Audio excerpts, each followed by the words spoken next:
Came the other day and donate 15 million. Somebody was saying, no, Gashishi, why? Good evening.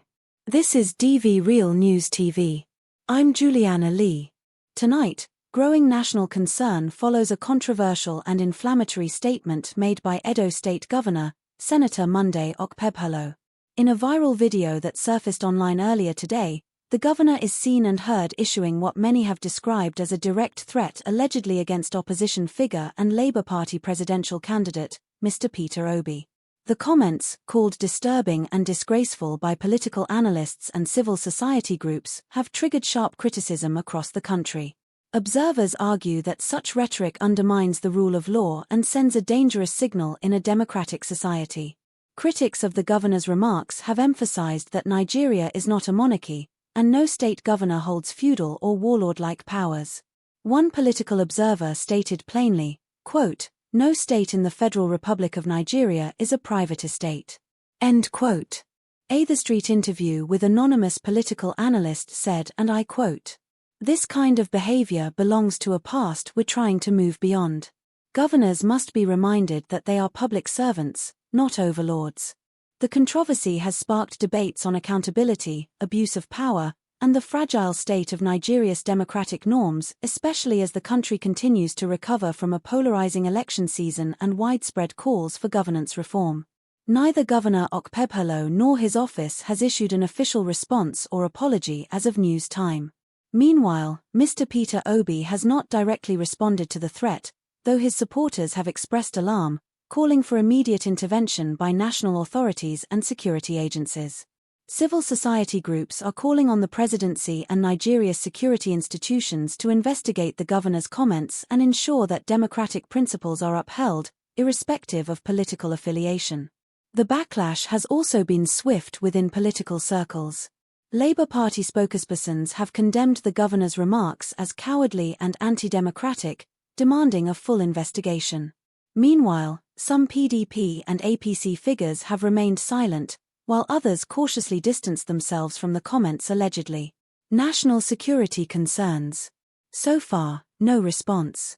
Allegedly, the Department of State Services, DSS, is reportedly monitoring the situation, though no official investigation has been announced. There are also concerns that such threats could lead to escalation or violence, particularly as Nigeria remains politically sensitive in the post-election climate. To recap, Governor Monday Okpebholo's recent remarks against opposition leader Peter Obi have sparked a nationwide outcry.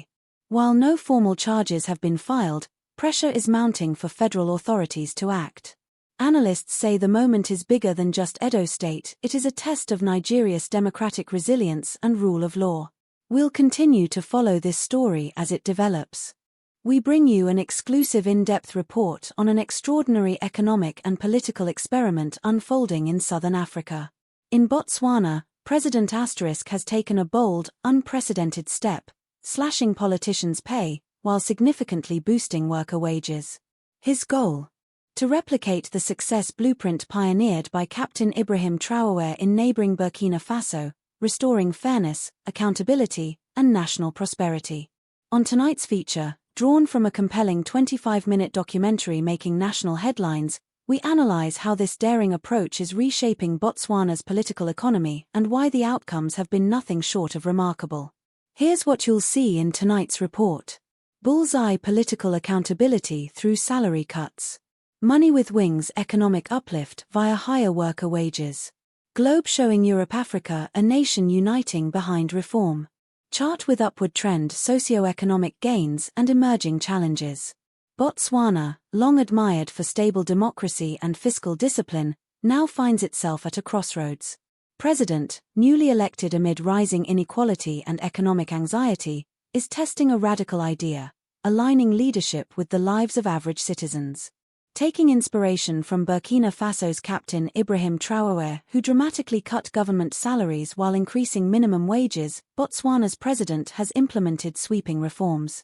In a stunning move, the president announced a 50% cut in the annual salaries of all MPs and cabinet ministers, effective immediately.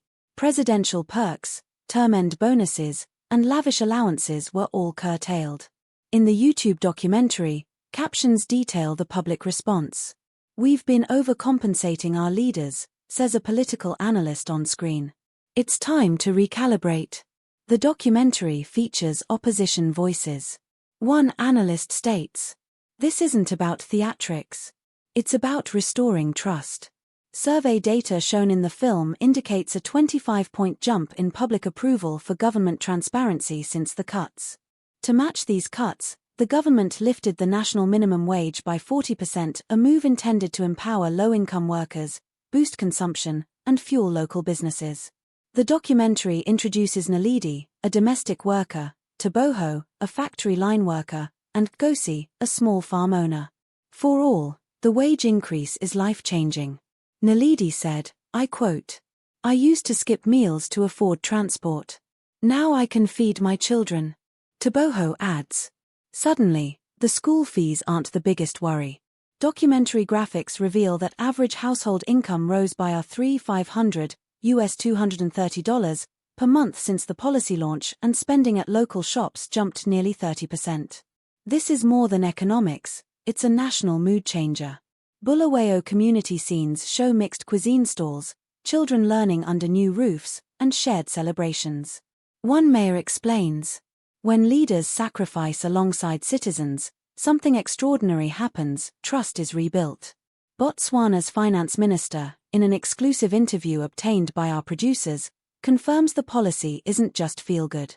Real numbers show unemployment fell by 3.4 percentage points, the sharpest year-over-year drop in a decade. Inflation remains steady, with subsidies and price-capping measures softening pressure. Local small business registrations surged 18%, signaling a revived entrepreneurial spirit. The documentary features Lethabo, a 26-year-old who used a microloan to start a roadside cafe. She proclaims, "I wouldn't have dared before, but now I can dream." No reform comes without friction. Critics raised alarms. Could wage growth trigger inflation spirals? Do MPs deserve compensation commensurate with job demands? Can Botswana truly sustain this model without foreign investment? Opposition MPs voiced caution in the film. "Leadership must be fair but also effective," says one. "We can't run government on goodwill forever."